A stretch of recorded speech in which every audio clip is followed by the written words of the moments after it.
You've heard it 1,000 times. Renting is throwing money away. It's practically a chant at family cookouts, on Reddit threads, and from every random finance bro who just started a YouTube channel. You pay rent month after month, and at the end of the year, you've built nothing. Meanwhile, your friend bought a house in 2018, and now they're sitting on 6 figures of equity, a mortgage rate of 3%, and enough home appreciation to make it look like they invested in Tesla. You feel like you're missing out. Like every month, someone's slipping dollar bills out of your bank account and lighting them on fire. But what if the truth isn't that simple? What if buying a house in 2025 isn't the golden ticket everyone makes it out to be? And what if renting, for a lot of people, is actually the smarter move? Yeah, I said it. So let's break down this messy, emotional, misunderstood debate once and for all. Because in today's economy, the answer to rent or buy isn't just about money. It's about freedom, risk, timing, and knowing what kind of trap you're walking into. Let's start by talking about the emotional mythology of buying a home in America. We've been fed the idea that homeownership is the ultimate sign of success. It means you've made it. You're stable, responsible, grown up. And it's not just social pressure. U.S. policy has backed it for decades. From mortgage interest tax deductions to federal programs like FHA loans and VA benefits, the system is literally designed to favor buyers. In fact, 65.8% of Americans own their home as of early 2025, according to U.S. Census data. But here's the catch. That number has been shrinking for millennials and Gen Z, who are facing a housing market on steroids. As of the first quarter of 2025, the median home price in the U.S. is $436,800. And in cities like Austin, Denver, and Miami, good luck finding anything under $600,000 that isn't missing a roof. Combine that with average 30-year mortgage rates hovering around 6.85%, up from just 2.7% in 2021. And suddenly that monthly payment isn't looking so affordable. For a $400,000 house with a 10% down payment, you're looking at nearly $2,700 per month, including taxes and insurance. Renting the same home might cost $2,200, so who's really throwing money away? That brings us to the first truth. Renting gives you flexibility. Buying ties you down. Renting is the financial equivalent of dating. Buying is marriage, with prenup-level paperwork.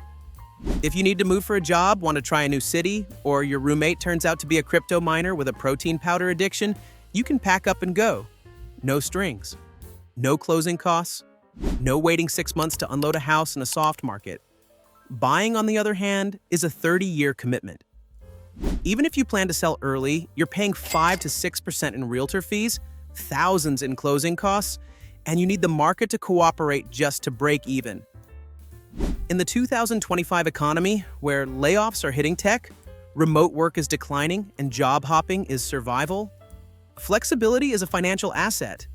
You can't slap a price tag on freedom, but it sure shows up when you're not stuck with a $3,000 mortgage in a city you hate. Then there's maintenance.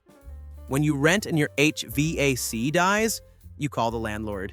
When you own, that's a $6,000 check, due immediately.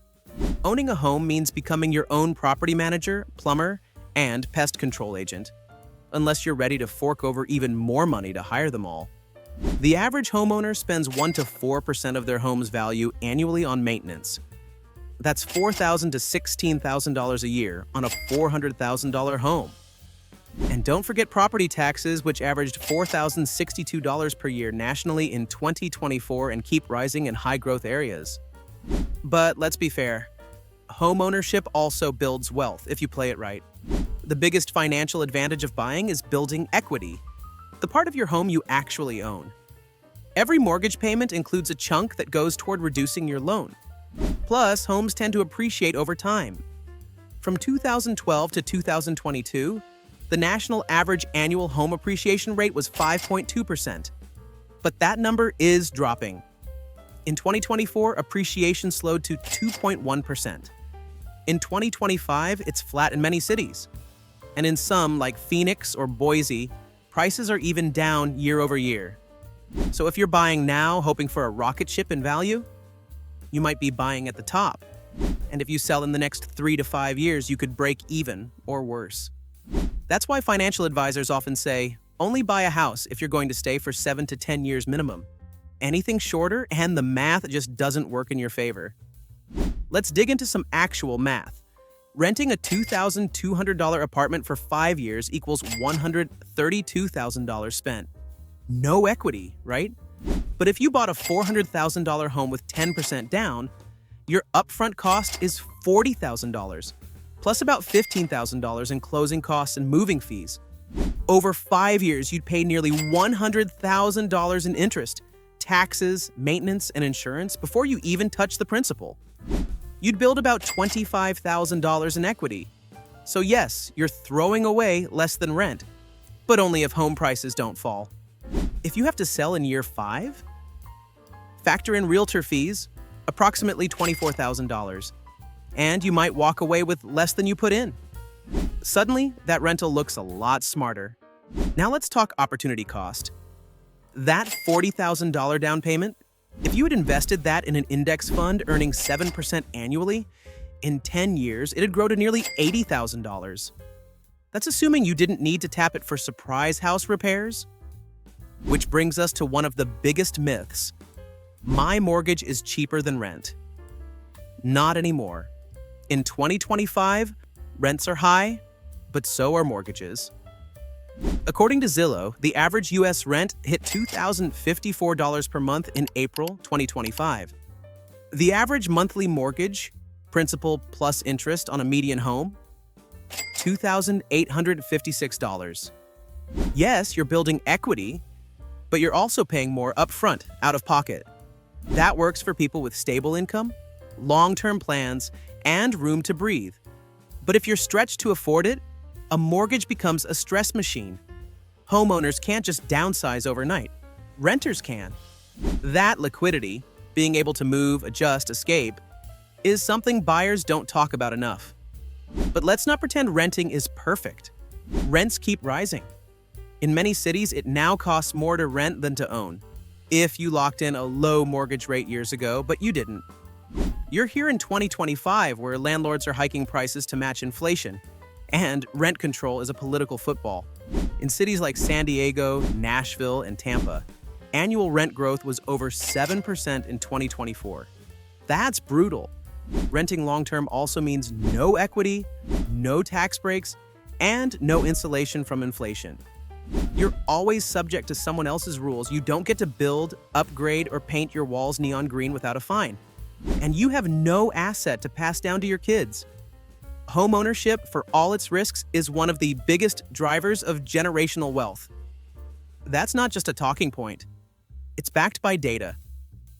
According to the 2022 Survey of Consumer Finances, the median net worth of homeowners was $396,200. Renters, $10,400. That gap is staggering. But it's not just because of the home, it's because homeownership forces discipline. Mortgage payments act like a forced savings account. Rent doesn't. So what's the move? The answer depends on your goals, stability, and risk tolerance. If you want flexibility, are still moving cities, switching jobs, or uncertain about your income, renting is not throwing money away. It's buying time. Time to build savings. Time to learn markets. Time to figure out where you actually want to live. But if you're settled, have an emergency fund, a stable income, and you're planning to stay put for 7+ years, buying can be the best long-term decision if you buy smart. That means not stretching yourself thin, not counting on appreciation, and not treating your primary residence like a get-rich-quick scheme. The truth is, the real estate market is emotional. People overpay because of FOMO. They buy because their parents did, or because their coworkers did. But this isn't 1980. It's not even 2015. Interest rates are high. Prices are inflated and the rules have changed. Renting isn't failure. Buying isn't automatic success. They're both tools. One gives you agility, one gives you equity. The trick is knowing which one serves you right now and not letting someone else shame you into making the wrong call. So next time someone tells you renting is throwing money away, just ask them, How much are you spending in property taxes, insurance, and interest? Because chances are they're throwing away money too, just with a different brand of receipts. Wealth isn't about owning a house. It's about owning your decisions.